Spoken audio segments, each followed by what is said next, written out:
Yang belum ada buaian portable ni dia. Brand daripada Magic Pocket. Memang selesa. Dia ada bagi headrest lagi. Lepas tu sini dia ada satu kompartmen lah. Nak letak air botol ke air mineral pun boleh. Yang ni korang boleh duduk 90 darjah.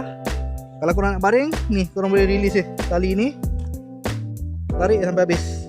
Kiri dengan kanan ni. Yang ni akan jadi baring lah.